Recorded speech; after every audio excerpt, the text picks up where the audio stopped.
The butterfly effect is a scientific theory that came about almost 45 years ago. Dr. Edward Lawrenson posed this question: does the flap of a butterfly's wings in Brazil set off a tornado in Texas? This theory has to do with minute occurrences that have major impacts elsewhere. Lawrenson, the scientist who presented this question, never meant it to be applied literally, that a flap of a butterfly's wings could set off a tornado in Texas. But his concern was that the smallest, minute, obscure action of something could be unpredictable. The outcomes of it could be unpredictable, even in the most controlled environment, which would seem to be the opposite of Newton's third law of motion, which everybody knows, right? Okay, good, because I had to look it up too. But every action has an equal and opposite reaction. But can there be both, at least within the confines of human behavior and relationships? Can there be an equal and opposite reaction to something? And can there be unpredictable reactions created by the smallest of actions? Now, I'm no scientist, obviously, but we're going to look at a story this morning that I think presents both theories. And we're not here to debate Newton's laws or Lawrence's butterfly effect, because certainly I would fail at that. But today we're going to look at a story that is the direct result of an earlier action of Jesus. An event, at least for Jesus, that would cause an equal and opposite reaction by people and set in motion unpredictable actions by others around him. At the age of 33, most of Jesus' life is unknown to us, isn't it? Other than the last 2 years of ministry. The four gospel writers, in their own way, provide us with story after story after story of Jesus' life and ministry, how he healed countless people, touched and healed lepers, made the lame walk, and raised 3 people from the dead. The widow's son in Luke 7, Jairus' daughter in Mark 5, and of course, Lazarus. Jesus has gotten the attention of the Pharisees and the Roman government, and his latest miracle has caused quite an uproar. It was the last event the Pharisees wanted to ever hear about again. This miracle seemed almost normal. Jesus raising somebody from the dead. This was number 3. Another person had been raised from the dead, which set in motion all kinds of things, including an all-out hunt for Jesus. The Pharisees were afraid that Jesus was going to cause so much noise and chaos that the Roman government was going to come down on them. So the religious leaders of the day, though they liked their high status and high authority and all the benefits that came with being in bed with the Roman government, decided to do something according to John 11. They needed to end Jesus' life. They needed to get rid of him. A miracle of calling Lazarus from the tomb set in motion an equal and opposite reaction of ending Jesus' life. So Jesus' action was raising Lazarus from the dead. The equal and opposite reaction of that was for the Pharisees to set out an all-out hunt, according to John 11, to end Jesus' life. It also cemented for others their commitment to follow Jesus. It was all coming to a head as Jesus was invited to a dinner party in his honor at Simon the leper's house with the special guest of Lazarus, who he raised from the dead. Now, it's been a while since we've probably been to a dinner party. Do you remember the last time that we had droves of people, live music, endless laughter, and an open buffet? It's been a minute, as they would say. When was the last time that you were the guest of honor at one of those parties? Maybe it was a retirement or a milestone birthday party, 50, 60, 70, 80, whatever it was. The host of the dinner party, in the case, Matthew tells us that it's the healed leper Simon, and he invites Jesus as the guest of honor. Now, as the host, you want everything to go smoothly. You want the night to go well. You want the guest of honor to be honored. You want everybody else to put aside their differences and make sure that the guest of honor feels honored. But not even Jesus, at his own guest of honor party, is able to get away from drama and confusion and mixed emotions, all the while his own life hangs in the balance. So this morning we take a look into John's gospel. We take a break from the gospel of Luke. We move to John's gospel. And it's a fabulous story in anxious times for the disciples, when Jesus' closest friends should be rallying behind him, they don't. And for the most part, they sit silent as they watch other things unfold at the dinner table. Even while one of Jesus' closest friends plots to deny him. So let me read 8 verses in John chapter 12 this morning. 6 days before the Passover, Jesus arrived in Bethany, where Lazarus lived, whom Jesus had raised from the dead. Here a dinner was given in Jesus' honor. Martha served, while Lazarus was among those reclining at the table with him. Then Mary took about a pint of pure nard, an expensive perfume, and she poured it on Jesus' feet and wiped his feet with her hair. And the house was filled with the fragrance of the perfume. But one of his disciples, Judas Iscariot, who was later to betray him, objected. Why wasn't this perfume sold and the money given to the poor? It was worth a year's wages. And he did not say this because he cared about the poor, but because he was a thief. As keeper of the money bag, he used to help himself to what was put into it. Leave her alone, Jesus replied. It was intended that she should save this perfume for the day of my burial. You will always have the poor among you, but you will not always have me.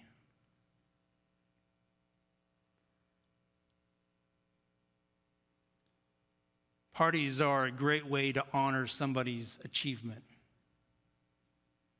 But sometimes those achievements can be overlooked at the party by others. Just look at what happened earlier this week at the Academy Awards between Chris Rock and Will Smith. Everybody knows what's going on there. Actions that tainted the rest of the night. And now we have a review taking place and a reprimand and an apology, Will Smith stepping down from the Academy. All of those things after a slap to the face will certainly blemish Will Smith's career as an actor. One action tainted the rest of the evening and provided countless amounts of stories and media to go on forever and ever. In chapter 11 of John's Gospel, we read of Lazarus' illness. His sisters, Mary and Martha, call for Jesus to come and heal him. But Jesus didn't make it to Bethany in time. In fact, Lazarus is dead 4 days before Jesus arrives. But Jesus calls the dead Lazarus out of the tomb. Miraculously, Lazarus comes out. The Pharisees hear about Jesus' miracle and decide that enough's enough. And they plot to kill Jesus the next time they see him. So Jesus removes himself from public ministry, withdraws to a village of Ephraim, according to John chapter 11:54. All this leads up to the night of the dinner party. Back in Bethany with Lazarus, Mary, Martha. And we know from the other gospel writers that the disciples were with Jesus as well. So you're looking at a dinner party of roughly 20 people.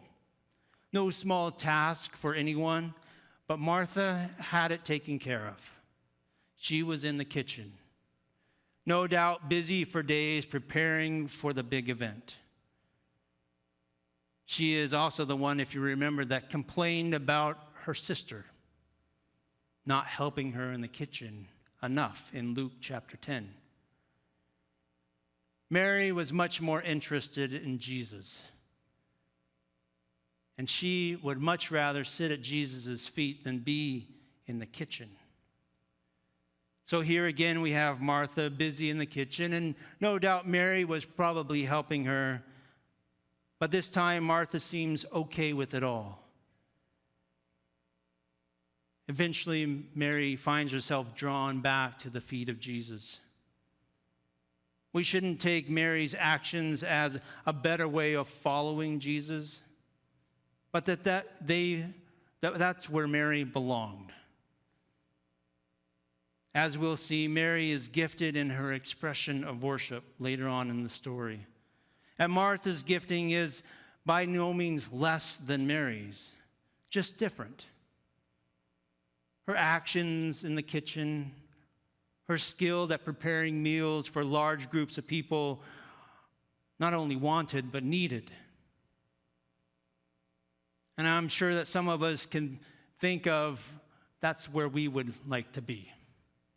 I'd much rather be in the kitchen, behind the scenes, serving than out front, next to Jesus. Both Mary and Martha honored Jesus with their servant hearts, worshiping Jesus in different ways, one in the kitchen, one at his feet. And in Romans 12:1, we are reminded to present our bodies, our whole selves, our whole lives as a spiritual act of worship. For Martha, it involves the attitude and actions of serving. Preparing a meal for 20 so people was an act of worship for her. Just like fixing a bike or balancing a checkbook or grocery shopping or doing administrative work or scrubbing toilets can be an act of worship with the right motives and attitudes. Mary certainly probably helped her sister, but when she had the opportunity, she found herself with Jesus. She was fixed on Jesus' every word, no doubt amazed by what had happened with her brother Lazarus. And then Mary disappears for a moment, only to return with a large jar of expensive perfume. She kneels at the feet of Jesus and begins to pour out the perfume on his feet. Her actions bring to mind Jesus' encounter with the prostitute at the Pharisee's home. Mary is overcome with gratitude and shows her appreciation with a grand gesture. She, much like the story in Luke 7 of the prostitute, washes Jesus' feet with her hair, a disgraceful act for their time. But Mary didn't care. Mary didn't care that letting down her hair was disgraceful. She was all in. She was grateful and overwhelmed and overcome by Jesus and wanted to worship him, to show her appreciation for him by doing this. Both Mary and Martha are committed completely to Jesus and his ministry. They both have acts of worship, service, each in their own way, showing that they are committed 100% to Jesus, willing to give even expensive perfume, according to John, a year's wages of perfume.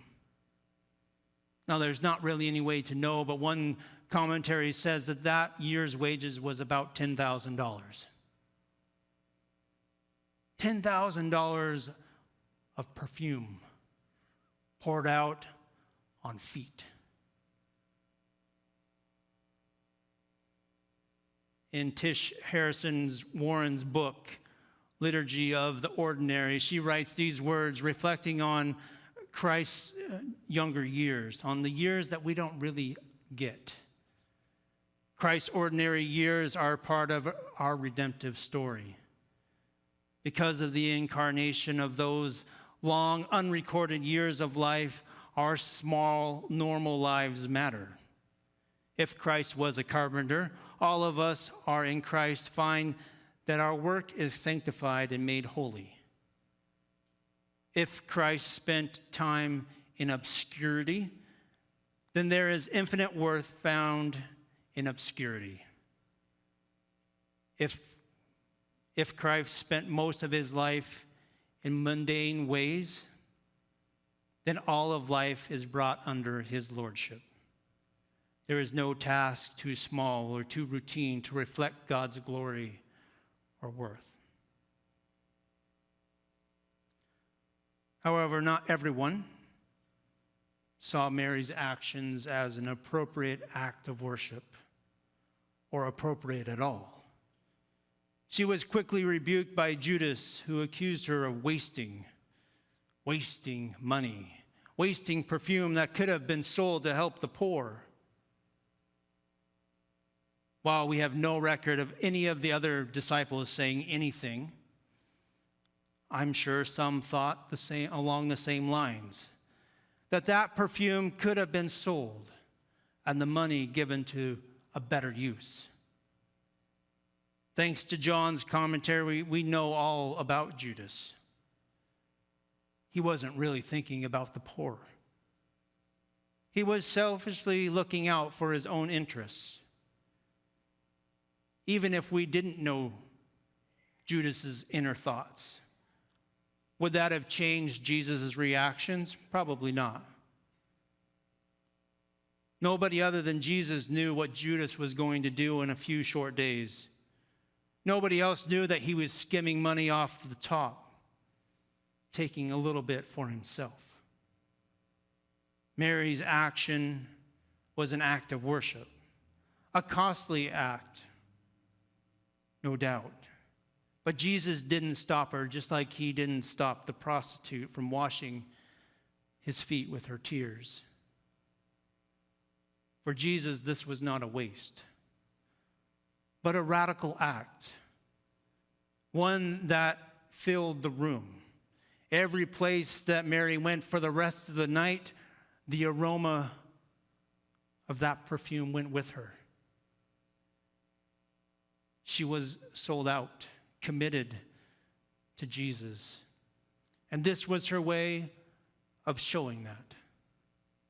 Willing to risk public humiliation, to express her act of worship, her commitment, her dedication, her desire to follow Jesus.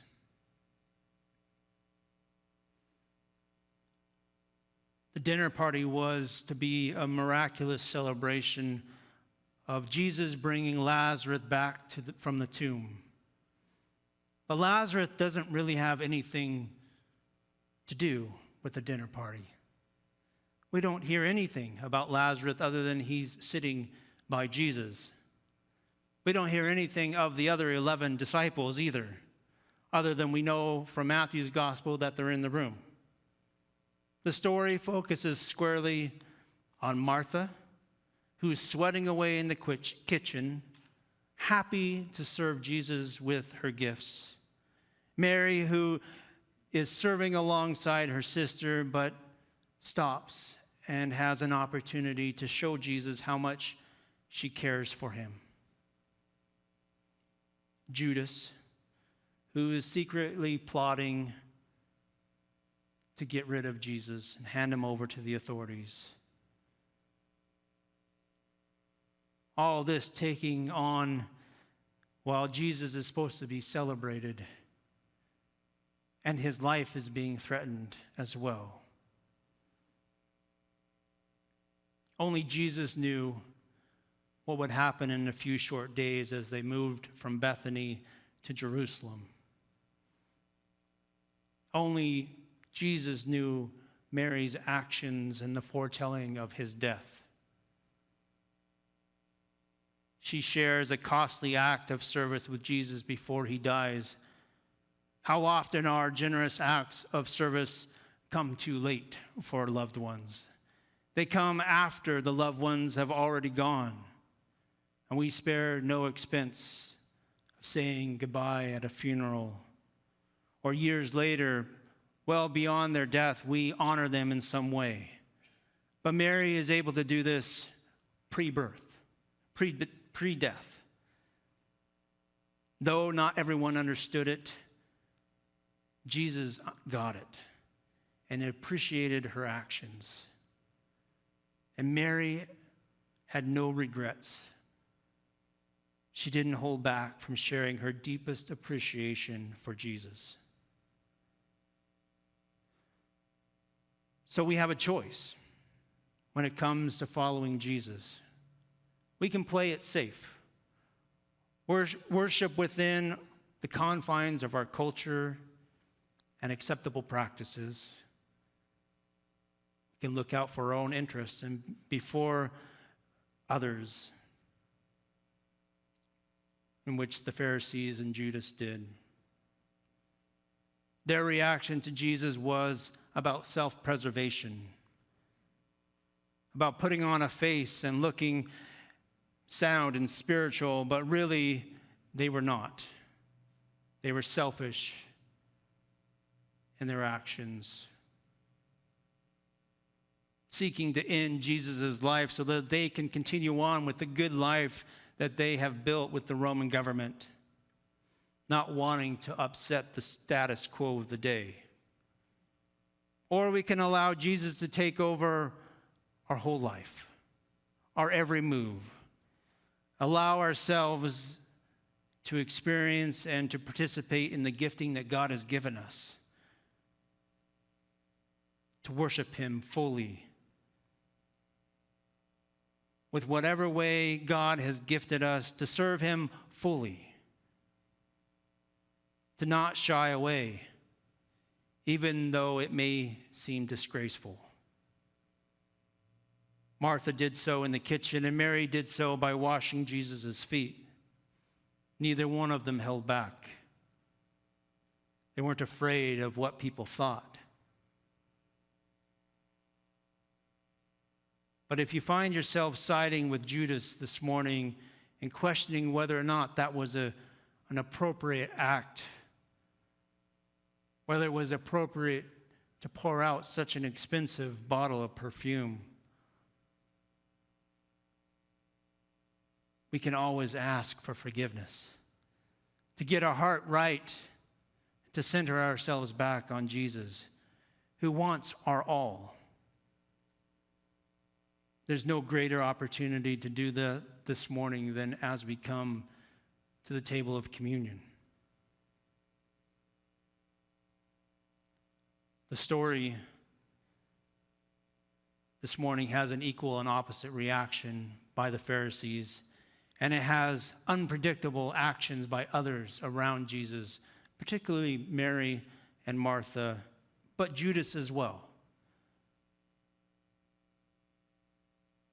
This morning, it's about us, and us as a church and a community, us as followers of Jesus.